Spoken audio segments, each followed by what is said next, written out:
obviously nothing is given in March Madness, but is Baylor's region in the bracket actually easy? This is Locked On Baylor. You are Locked On Baylor, your daily podcast on the Baylor Bears, part of the Locked On Podcast Network, your team every day.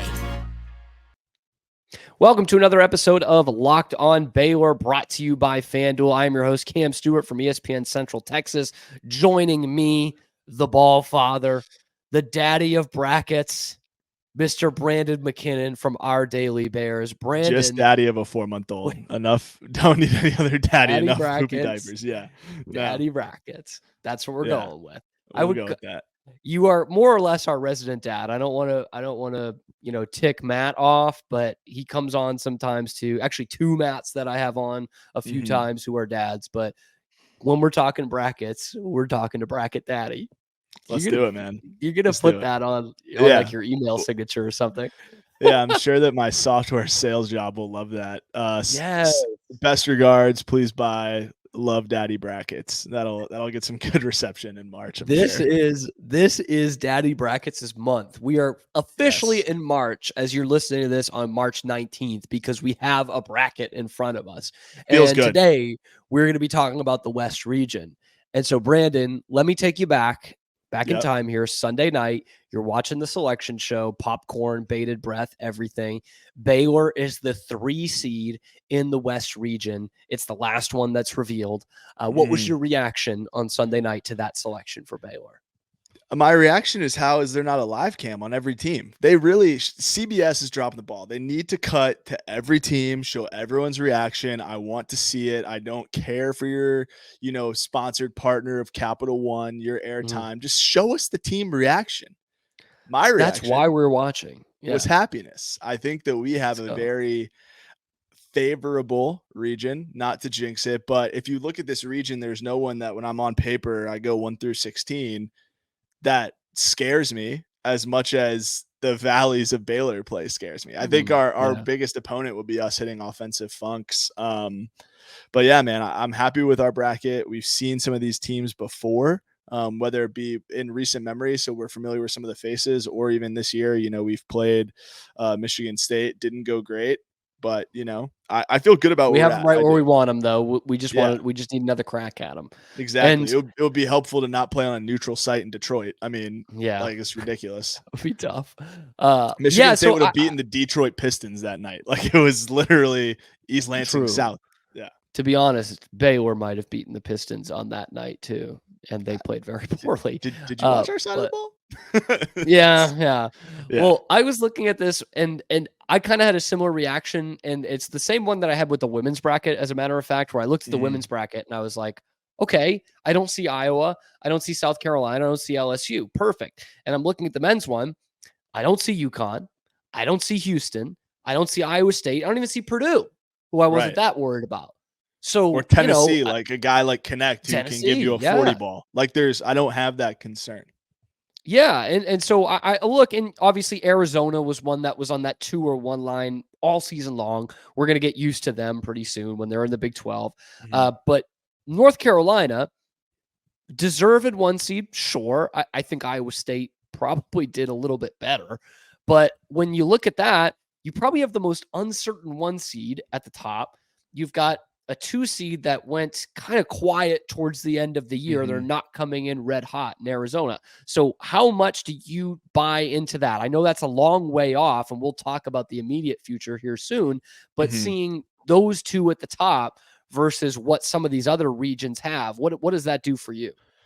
Yeah, man. I texted my buddies that I have season tickets with, and guys that we just love to talk basketball. And I was like, we are the 3 seed in a region with 2 unserious teams. Like, if North Carolina was a serious program, they would have beaten NC State. Now, I'm a DJ Burns truther. Like, that guy is the man. I'm an RJ Horn truther, transferring back home. He has his area code 919 tattooed on his tricep for NC State. They balled out. But North Carolina would have taken care of business. If Arizona was a serious program and clamoring to be a top-ranked team all season, Caleb Love is good. Omar Ballo is good. I understand. Mm-hmm. You would have taken care of business in the last Pac-12 tournament ever. You would have done that. Oregon. Against I know. Oregon, man. I know. Dana Altman, not of 2018, 2017 Oregon. Not Peyton Pritchard's Oregon. No. You know, we're not. AKA you cannot have me on. Oregon. We will not get through a Locked On Baylor podcast that we were on together without referencing Boston sports as well. But literally never. I'm just not concerned. Like, maybe that's naive. Maybe I'm being too optimistic. You have a ton of people, you know, that are telling me time and time again in the comments and, you know, on Discord, they're like, man, you're too positive, too optimistic, yada yada. I'm like, do you want me to just say that we have no chance? But I truly feel like I'm being a realist in the North Carolina and Arizona take. They don't concern me. They don't. Yeah, and even like kind of those middle seeds, like I look at BYU, who's up in the East region, and region's tough. That's really tough. I think that's the toughest one. And we UConn watched them doesn't a lot have to get on a plane at all. They take a train or a bus or whatever into Boston. Like they don't have to fly to any of their games. Yeah, do they start in Brooklyn too? Like that's maybe even closer than Boston is, as a matter of fact. So like, even to say that, so BYU, we watched all year. We know in the Big 12, that's a dangerous team. Sure. Right? That might be a 3 or a 4 seed that's playing as a 6 seed. And when they get hot, they could be your 3 or a 2 seed.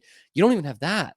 Alabama cannot stop a runny nose, bro. Like they can put up points, but I like our offense too. Like I'm liking our chances in that one. Is the 2024 men's basketball version of the security guard in the famous Twitter video, like patting people down and letting them go, just letting people walk through. I mean, truthfully, but Bama will also, they will let you score 90 and they will just try and score 91.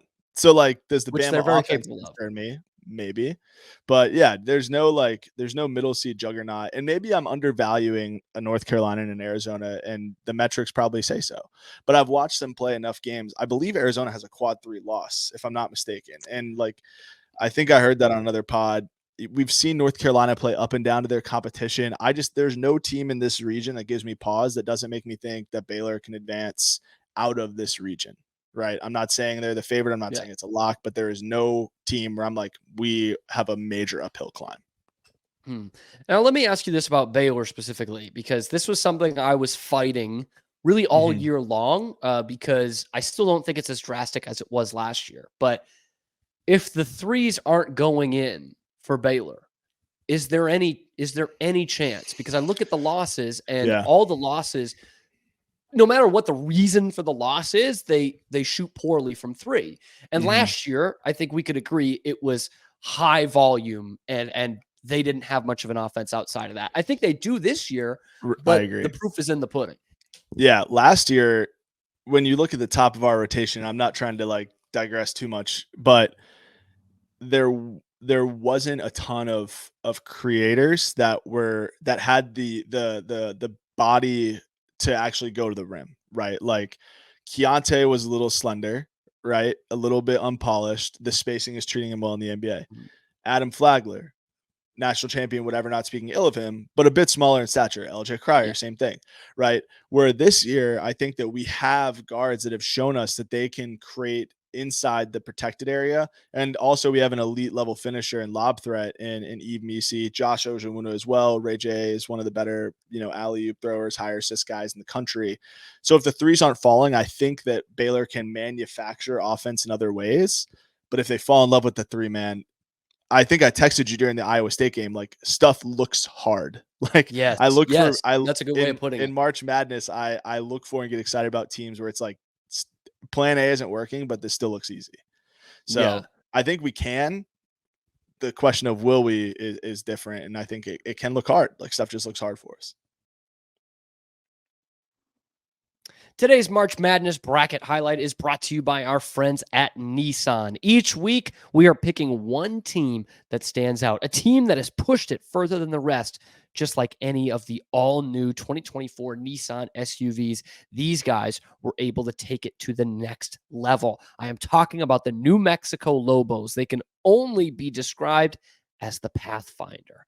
They've been fun to watch. They had Jalen House hitting big threes. They have forged their own path. They were not going to get in without winning the tough Mountain West Conference tournament. All they did was go and do it out in Vegas. So they have found their own path. That's why they are the Pathfinder this week. You can take the Nissan Rogue, the Pathfinder, or Nissan Armada and go find your next big adventure right now during March Madness. Shop NissanUSA.com. Today's episode is also brought to you by Amazon Fire TV. Fire TV is your destination for sports right now. March Madness season, this is the time to do it. Live games, highlights, all the analysis you can ask for.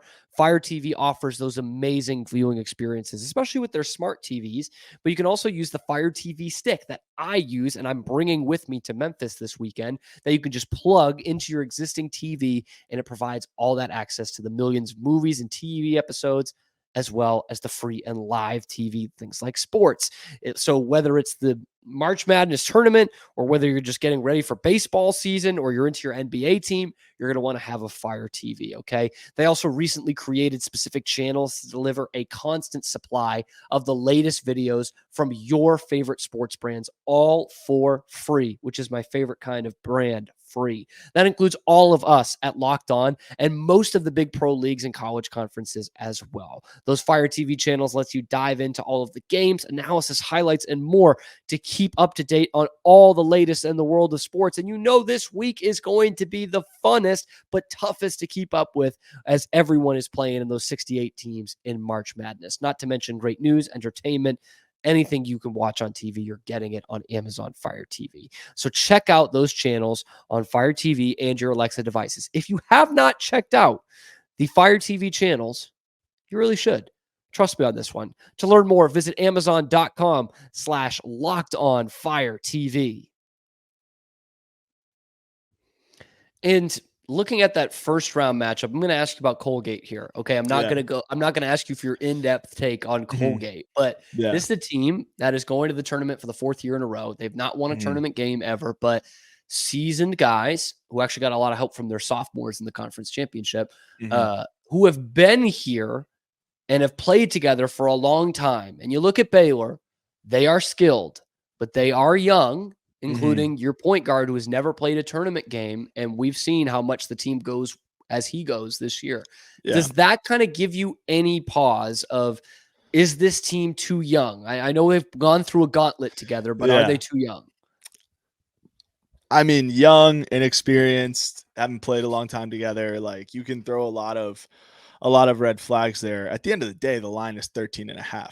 And I know that's why it's called an upset. I understand that's where Cinderella's come from. I'm not explaining that away. It's what makes March Madness so fantastic. Like a Furman last year, Princeton, obviously an FDU. Like, that's what we love about March. Those were all bigger spreads than 13.5. But what those teams had that I don't necessarily feel like at first pass, and I've watched like 10 minutes of Colgate video on YouTube. I didn't catch a full game. But what those teams had is dynamic ways they can beat you, right? Colgate, I haven't seen in the limited tape I've watched a guy that's going to challenge you at the rim. I haven't seen guys that are going to speed Baylor up offensively. What Colgate does well, and really, really well, is fill up the bucket from three. Yeah. I would be very surprised if Baylor comes out and plays a zone, because that's basically daring teams to shoot. I think we need to rely on our athleticism in this game, play a man, try and suffocate and pressure Colgate. And I'm not concerned. I mean, again, maybe I'm being too optimistic, but I'm not. This is not one of the double digits that I'm circling in my bracket saying you can go and make the upset. If we're talking McNeese, if we're talking Samford, these are double-digit seeds where I'm like, this is an interesting path, but I just don't see it with Colgate. Okay, so you've advanced in our theoretical bracket here. You have advanced Baylor past Colgate, so they play the winner of the first Clemson, half might be tight. Though. The first half might be tight. I'm serious. Like, so if you remember that out, like that year that we won the Natty, Hartford was only down by 7 at halftime. Yeah. And my stepbrother who went to Hartford is texting me like, what's up with your boys? And then we won by 40 or whatever. So anyway, go ahead. I didn't mean to interrupt, but I'm not saying it's going to be a blowout, but I'm not. Yeah. We'll sweat it a little bit. That's what we do at Baylor. We are used to that by now. So looking at that second round matchup, that's Clemson and New Mexico.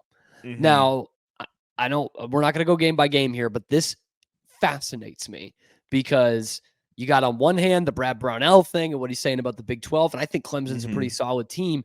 And I watched a lot of New Mexico over this weekend because I loved watching that Mountain West tournament. Eddie House's son, more Celtics references. They are dangerous. In fact, they are opening as favorites as 11 seeds, as an 11 seed against Clemson, the 6. Yeah. Who, in an ideal world, would you rather face in the round of 32? Look, man, I've done little to no work. I did little to no work yesterday. I listened to a lot of college basketball podcasts and jiggled my mouse and just stayed online. That's not true. If my boss listens, which she doesn't. Everybody, I will stand on the table, bang on the pole, whatever it is. Everybody is so high on this New Mexico pick. Everyone's so high on the Mountain West. It's like the sexy Vegas pick. is high on it. They do play their conference championships there. But I'm banging. The committee said if they did not win their conference tournament, they were not going to be in. They were not going to receive an at-large bid. I'm not. This is my thing with New Mexico, and I'm fired up because it's all I've listened to. Andy Katz picking against. All these people are picking New Mexico to upset Baylor. Clemson is good. They are. They are good. Like I'm ready to deploy units on the Clemson money line at plus money. Like that's going to occur legally. Yes, but of course. Through FanDuel, great sponsor of the show. But I would rather play New Mexico because I think that they're less proven. I think Clemson is a worse matchup for us from a physicality standpoint. That's a good way of putting it. I'm tired of the New Mexico stuff. We've already heard enough of it. I mean, it is bizarre. Is an 11th seed to open up as 2.5-point favorites against not only a 6 seed, but a 6 seed from the ACC. Like, we'd love dumping on the ACC, but like, that is weird. And that's kind of what I was trying to convey after the bracket came out of like, when I dump on Brad Brownell, it's not that Clemson isn't good. It's that the conference isn't as good as he thinks as he thinks they are. And Clemson, with that physicality that you were talking about, kind of reminds me of that Creighton team. Now, I did like Baylor Shireman probably better than anybody I like on Clemson. But are there parallels there? I could be making this up. I haven't seen a ton of Clemson this year, but are there parallels there? And again, I haven't watched a ton of Clemson tape either. The biggest parallel I see is that they like run their offense through their center. I can't even remember his name. And Creighton did a similar thing with Kalkbrenner. Like their center is their leading scorer, but he kind of plays more of like a point swing position. So I don't know. I can't answer that in full. But hey, you have a more athletic center now. Yeah, but the physicality that I saw is like they really pressure who they played. Like they would play pretty tight on the perimeter. And that's like when Ray J speeds up, that's problematic. So I would rather play in New Mexico. Sue me. I'm not going to do that, Brandon. If you didn't shout out FanDuel, I would have, but you did. Yeah. So I'm keeping you around. I'm not suing you. Okay. Yeah. Kind of wrapping things up. Can I ask you a question? Please do. I know I'm not trying to take over your show. Who in the region scares you most? Because for me, it's a team we've not yet talked about. Scares me the most. I don't know. I still like Arizona. I wouldn't say I'm like shaking in my boots. I think Mississippi State could go on a run.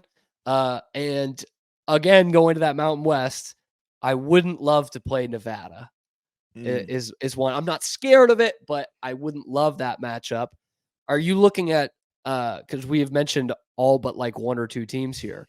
Are you picking a 12/5 in this region? I'm not. St. Mary's terrifies me. Okay, you like St. Mary's. Okay. St. Mary's terrifies me. Because I knew it was going to be whoever that game was. Yeah, the pace is crazy. Like they play so methodical. They suck the air out of the basketball. They are the like quite literal antithesis of what Baylor plays like. And I just think we would be in an absolute blender if we had to play them. So I would love to see Grand Canyon. Elite Eight, I think. Yeah. I think would be so they would have to kind of run that top half of the region, but I really hope we don't have to play St. Mary's. I think they're a very talented team. But yeah, that's the team that scares me the most from a matchup and style of play standpoint. Like if you go roster by roster, like top 6 or 7 guys, like we said with UNC Arizona, and I think we match up well, but the the true dichotomy of St. Mary's style versus our style is what gives me pause. Yeah, I guess the only other one that I would have said tough matchup is Michigan State, just based off the first game, but I don't think they're making the Elite Eight. I don't think so either. And if they do, this will be a great clip.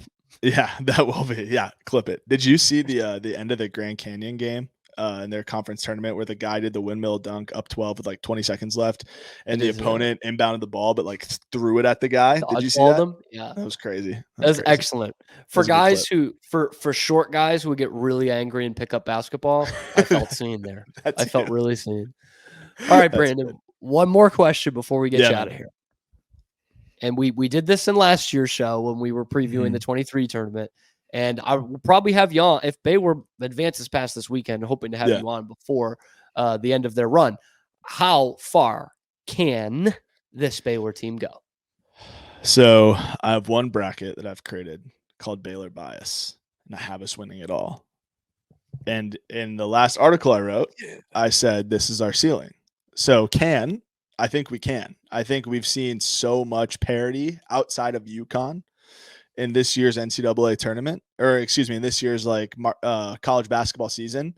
And even UConn took kind of a thrashing against Creighton. So we've seen a lot of parity this year. So I think we can win a national championship. The Baylor is not a team that I scratch off and I'm like, I don't see a path.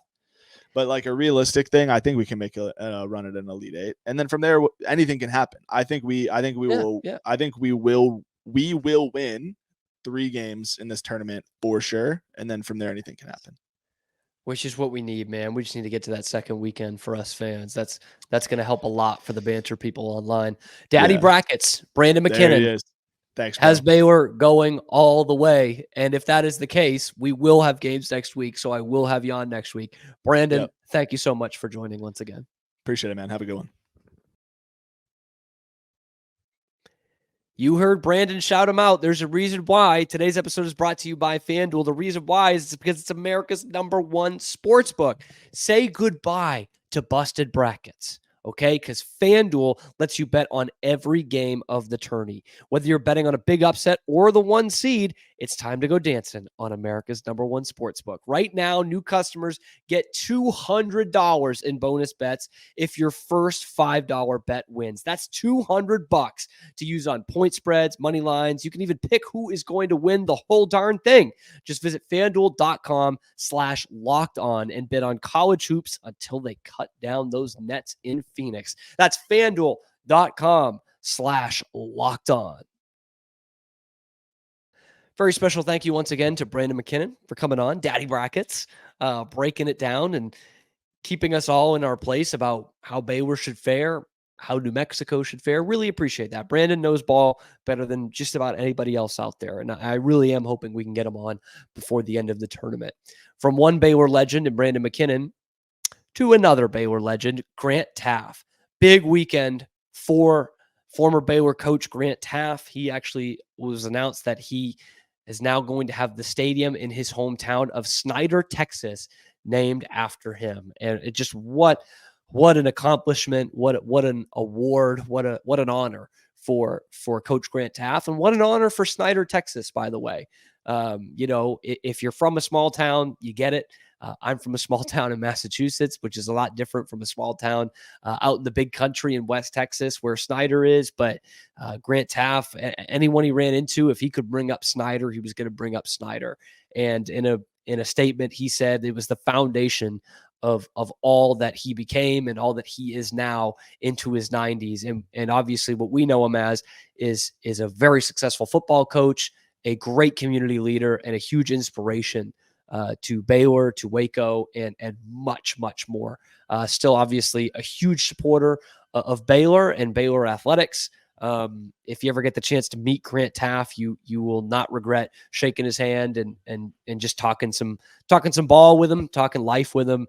He truly is a great, great ambassador for Baylor University and for Snyder, Texas as well. So they announced that's going to be called Grant Teaff Tiger Stadium out there in Snyder. They're going to honor him at a home game this year and officially unveil that name. That is just such a great honor. And for those of you who are from small towns, you get it. That's who you are. That is your foundation, like Grant Teaff said. And to be recognized there must be super special for him. Obviously, got the statue at Baylor, the statue at McMurray, where he coached before Baylor, has all this influence all over the football landscape, and to him, it must be such an honor to have that actually in his hometown where he grew up. So obviously, terrific honor. Just can't say enough about the great Grant Teaff. I'll be rambling here for hours. Baylor's all-time winningest coach, but you'll never hear people who met him talk about his wins. They'll always talk about the life lessons that he gave, or eating a worm during a halftime speech, or things like that. So obviously, a great honor for Grant Teaff. That's great to see that legacy being spread even more. And I had this thought when it came across. When I saw the story, what I think is so special about it too is so often people will get recognized too late in that they're not around to see it. And I look at the past couple of years with the McMurray statue, and now this in Snyder, it's really refreshing that Grant Teaff, now in his 90s, can still go out there and see that, and still have his family involved, and be able to actually drink that in himself. That's really special. So shout out to you, Coach Taff. Shout out to Snyder for making this happen. Snyder ISD, home of the Tigers, Grant Teaff Tiger Stadium. Might just have to go out there and catch a game in that place that now bears his name. So congrats to all involved. Terrific honor. Very excited to see that for the Taff family, for the Baylor family, and for Snyder, Texas. So obviously really cool. And one more thing before I move on from this is I looked up who was from Snyder, and there are some people, former, I think it's Bob McGinnis, who used to coach the Arizona Cardinals back at the turn of the 21st century. Powers Booth, who you've probably seen in a movie. He's been in some big roles, including Tombstone, which is what I saw him in, or The Final Season, the baseball movie. They're both from Snyder. And what is, again, pretty striking is those are very famous people who are from this small town of Snyder, and they want to honor Grant Teaff, who of course is also famous. But it just shows you that they've got their priorities in the right place, that Grant Teaff is the one leaving the legacy out there in Snyder. So congratulations once again. Thank y'all for making it your first listen today and every day. We obviously really appreciate that. Get involved down in the comment section below. Let me know what you think about Brandon's assessment of the West region, whether you would call it easy or if that's jinxing it, what you think about that second round matchup, and give some congratulations to the great Grant Teaff and his family and the community of Snyder. Drop that down in the comments below. Be sure to like and subscribe. Tell your friends about it. We're the only place that is bringing you nothing but Baylor athletics content every single day. That's not Baylor itself. So really appreciate y'all listening. We'll be back tomorrow with your favorite show, Locked On Baylor.